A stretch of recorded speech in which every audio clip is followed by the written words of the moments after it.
ଜୟ ଜଗନ୍ନାଥ ବନ୍ଧୁଗଣ, ଆପଣମାନଙ୍କୁ ମୋର ଏହି ଚ୍ୟାନେଲଟିକୁ ସ୍ୱାଗତ। ବନ୍ଧୁଗଣ, ସଫଳ ବ୍ୟକ୍ତି ହେବା ପାଇଁ ଆପଣଙ୍କୁ ନିଜେ ହିଁ ଆଗକୁ ବଢ଼ିବାକୁ ପଡ଼ିଥାଏ। ନହେଲେ ଦୁନିଆ ତ ଆପଣଙ୍କ ପଛରେ ଯେତେବେଳେ ଆସିଥାଏ ସେତେବେଳେ ଆପଣଙ୍କୁ ସଫଳ ହେବାକୁ ଲାଗିଥାନ୍ତି। ତାହା ପୂର୍ବରୁ କେହି ବି ଆସିନଥାନ୍ତି। ବନ୍ଧୁଗଣ, ଆଜିର ଏହି ଜ୍ୟୋତିଷ କାର୍ଯ୍ୟକ୍ରମ କୁମ୍ଭ ରାଶି ପାଇଁ ବହୁତ ଅଧିକ ଗୁରୁତ୍ୱପୂର୍ଣ୍ଣ ଅଟେ। ଆଜି ଆମେ ଜାଣିବା କୁମ୍ଭ ରାଶି 2025 ସେପ୍ଟେମ୍ବର ମାସଟି କିପରି ରହିବ। କୁମ୍ଭ ରାଶିର ମାସିକ ରାଶିଫଳ ଉପରେ ଆଲୋଚନା କରିବା। ସେମାନଙ୍କର ସ୍ୱାସ୍ଥ୍ୟ, ଶିକ୍ଷା, ପ୍ରେମ ସମ୍ପର୍କ, ବୈବାହିକ ଜୀବନ, ଭାଗ୍ୟ, କ୍ୟାରିୟର ଏବଂ ବେପାର ବାଣିଜ୍ୟ ଉପରେ ବିସ୍ତାର ରୂପେ ଆଲୋଚନା କରିବା। ନବଗ୍ରହଙ୍କର ସ୍ଥିତି ମଧ୍ୟ ଦେଖିବା। ନବଗ୍ରହ କେଉଁ ପ୍ରକାର ଫଳ ଦେବା ପାଇଁ ସକ୍ଷମ ହେବେ। ଶେଷରେ ଅଶୁଭ ଫଳ ପ୍ରଦାନ କରୁଥିବା ଗ୍ରହମାନଙ୍କ ପାଇଁ କିଛି ପ୍ରତିକାର ଜାଣିବା। ସେଥିପାଇଁ ଭିଡ଼ିଓଟିକୁ ଶେଷ ପର୍ଯ୍ୟନ୍ତ ନିଶ୍ଚୟ ଭାବେ ଦେଖନ୍ତୁ। ଚାଲନ୍ତୁ ଆରମ୍ଭ କରିବା ଏହି କାର୍ଯ୍ୟକ୍ରମ, ଯାହାକି ଆପଣଙ୍କର ଜନ୍ମ ରାଶି ଚନ୍ଦ୍ର ରାଶି ଉପରେ ଆଧାରିତ ହୋଇଥାଏ। ସେପ୍ଟେମ୍ବର ମାସର ଆରମ୍ଭରେ କୁମ୍ଭ ରାଶିର ନବଗ୍ରହଙ୍କର ସ୍ଥିତି ବିଷୟରେ ସର୍ବପ୍ରଥମେ ଆଲୋଚନା କରିବା। ଏହା ପୂର୍ବରୁ ଯଦି ଆପଣଙ୍କର କୁମ୍ଭ ରାଶି ହୋଇଥାଏ ଏବଂ ଆପଣ ବି ଈଶ୍ୱରଙ୍କୁ ସଚ୍ଚା ହୃଦୟରୁ ଭକ୍ତି କରୁଥାନ୍ତି, ବିଶ୍ୱାସ କରୁଥାନ୍ତି, ତେବେ ଏହି ଭିଡ଼ିଓଟିକୁ ଲାଇକ୍ କରି କମେଣ୍ଟ ବକ୍ସରେ ହର ହର ମହାଦେବ, ଜୟ ଜଗନ୍ନାଥ ଅବଶ୍ୟ ଲେଖିଦିଅନ୍ତୁ। ତ ସର୍ବପ୍ରଥମେ ଜାଣିବା ଏହି ସେପ୍ଟେମ୍ବର ମାସରେ କୁମ୍ଭ ରାଶିରେ ନବଗ୍ରହଙ୍କର ସ୍ଥିତି କିପରି ରହିବ। ଯେବେ ସେପ୍ଟେମ୍ବର ମାସ ଆରମ୍ଭ ହେବ ତ କୁମ୍ଭ ରାଶିରେ ନବଗ୍ରହଙ୍କର ସ୍ଥିତି କିଛି ଏପରି ରହିବ, ଯେମିତି ଆପଣମାନେ ଭିଡ଼ିଓର ସ୍କ୍ରିନରେ ଦେଖୁଛନ୍ତି।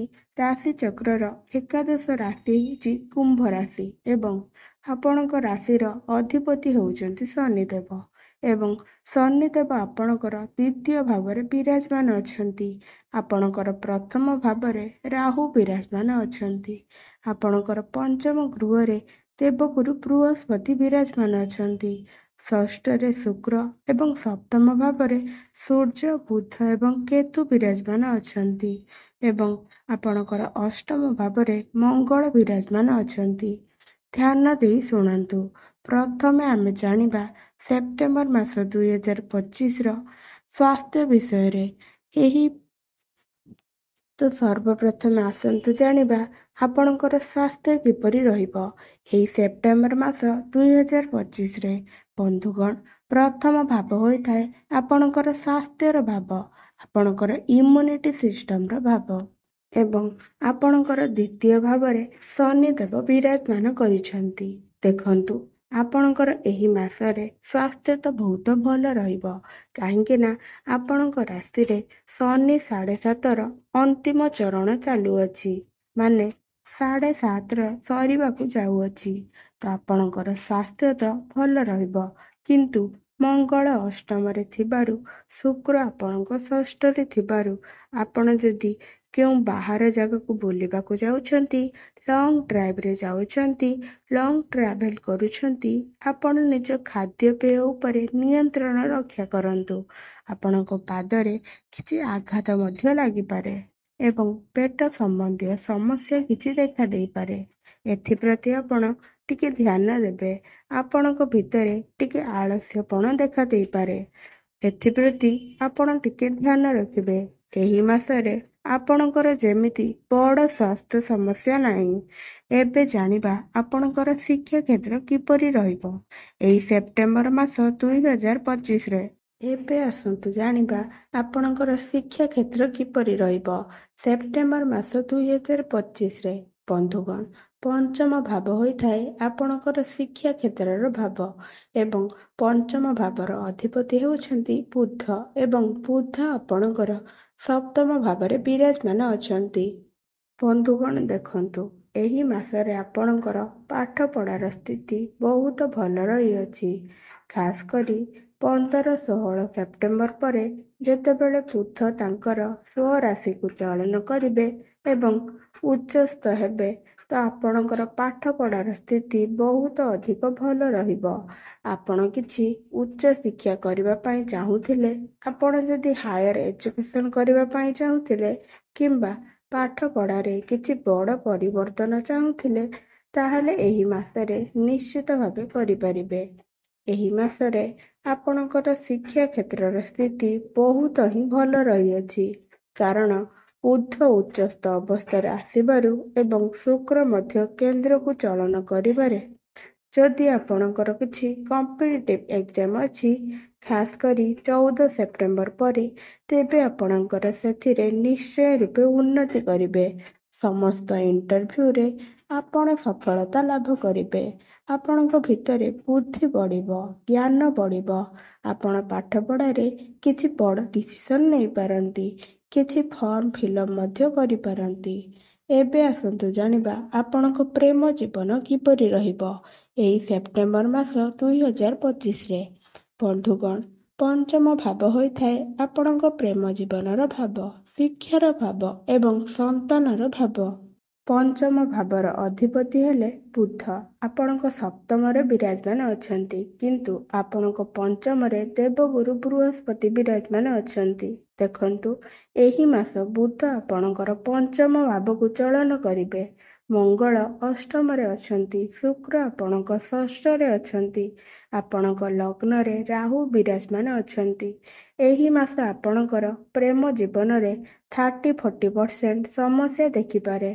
ଆପଣଙ୍କ ମଧ୍ୟରେ ଆଗ୍ରେସିଭ୍ କ୍ରୋଧ ଦେଖାଦେଇପାରେ। କ୍ରୋଧରେ ପଡ଼ି ଆପଣ ଆପଣଙ୍କ ପାର୍ଟନରକୁ ଏମିତି କିଛି କଥା କହିପାରନ୍ତି, ଯାହା ଫଳରେ ଆପଣଙ୍କ ପ୍ରେମ ଜୀବନରେ ସମସ୍ୟା ଦେଖାଦେଇପାରେ। ଏହା ସହିତ ମଙ୍ଗଳ ମଧ୍ୟ ଆପଣଙ୍କର ଦ୍ୱିତୀୟ ଭାବକୁ ଦୃଷ୍ଟି ପକାଉଛନ୍ତି, ଯାହା ଫଳରେ ଆପଣଙ୍କ ପ୍ରେମ ଜୀବନରେ ସମସ୍ୟା ଦେଖାଦେଇପାରେ। ଏହା ସହିତ ମଙ୍ଗଳ ମଧ୍ୟ ଦ୍ୱିତୀୟ ଭାବକୁ ସୃଷ୍ଟି କରୁଛନ୍ତି, ଯାହା ଫଳରେ ଆପଣଙ୍କ ବାଣୀ ଉପରେ ଆପଣଙ୍କର କଣ୍ଟ୍ରୋଲ ନ ରହିପାରେ। ଆପଣ ଆପଣଙ୍କ ମନ ମାନି ଚଳେଇ ପାରନ୍ତି। ଆପଣ ଆପଣଙ୍କ ତରିକାରେ ମଧ୍ୟ କାମ କରିବାକୁ ପସନ୍ଦ କରିପାରିବେ। ସୂର୍ଯ୍ୟ ମଧ୍ୟ ଆପଣଙ୍କର ପ୍ରଥମ ଭାବକୁ ଦୃଷ୍ଟି କରୁଛନ୍ତି। ଆପଣଙ୍କ ଭିତରେ ଆଟିଟ୍ୟୁଡ୍ ଦେଖାଦେବ, ଅହଙ୍କାର ଦେଖାଦେଇପାରେ, ଯାହା ଫଳରେ ଆପଣଙ୍କ ପ୍ରେମ ଜୀବନରେ ସମସ୍ୟା ଦେଖାଦେଇପାରେ। କିନ୍ତୁ 14 ସେପ୍ଟେମ୍ବର ପରେ ଶୁକ୍ର ଯେତେବେଳେ ସପ୍ତମକୁ ଚଳନ କରିବେ ଏବଂ ବୁଧ ଉଚ୍ଚସ୍ଥ ହେବେ, ଏହାଦ୍ୱାରା ଆପଣଙ୍କ ପ୍ରେମ ଜୀବନରେ ଯାହା ବି କିଛି ସମସ୍ୟା ଚାଲୁଥିଲା, ତାହା ଦୂର ହେବ। ଏବେ ଜାଣିବା ଆପଣଙ୍କର ବୈବାହିକ ଜୀବନ କିପରି ରହିବ ଏହି ସେପ୍ଟେମ୍ବର ମାସ 2025ରେ। ଆପଣଙ୍କର ବୈବାହିକ ଜୀବନ ବହୁତ ଭଲ ଅଛି, କାହିଁକି ନା ସୂର୍ଯ୍ୟ ଆପଣଙ୍କର ସ୍ୱରାଶିରେ ବିରାଜମାନ କରିଛନ୍ତି। କିନ୍ତୁ 17 ସେପ୍ଟେମ୍ବର ପରେ ସୂର୍ଯ୍ୟ ଯେତେବେଳେ ଅଷ୍ଟମକୁ ଚଳନ କରିବେ, ତ ଆପଣଙ୍କ ବୈବାହିକ ଜୀବନରେ ଟିକେ ସମସ୍ୟା ଦେଖାଦେଇପାରେ। ଆର୍ଗୁମେଣ୍ଟ ଦେଖାଦେଇପାରେ, କିଛି ନା କିଛି ଅପ୍ ଡାଉନ୍ ଦେଖାଦେଇପାରେ, କିମ୍ବା ଆପଣଙ୍କ ଲାଇଫ୍ ପାର୍ଟନରଙ୍କ ସ୍ୱାସ୍ଥ୍ୟରେ କିଛି ସମସ୍ୟା ଦେଖାଦେଇପାରେ। ତାଙ୍କ ପ୍ରତି ଆପଣ ଟିକେ ଧ୍ୟାନ ଦେବେ। କିନ୍ତୁ 17 ସେପ୍ଟେମ୍ବର ପୂର୍ବରୁ ଆପଣଙ୍କର ବୈବାହିକ ଜୀବନ ବହୁତ ଭଲ ରହିଅଛି। ଏବେ ଆସନ୍ତୁ ଜାଣିବା ସବୁଠାରୁ ଗୁରୁତ୍ୱପୂର୍ଣ୍ଣ କଥା, ଆପଣଙ୍କର ଭାଗ୍ୟ, କ୍ୟାରିୟର ଏବଂ ବେପାର ବାଣିଜ୍ୟ ବିଷୟରେ। ବନ୍ଧୁଗଣ, ନବମ ଭାବ ହୋଇଥାଏ ଭାଗ୍ୟର ଭାବ, ଦଶମ ଭାବ ହୋଇଥାଏ ଆପଣଙ୍କର କ୍ୟାରିୟରର ଭାବ।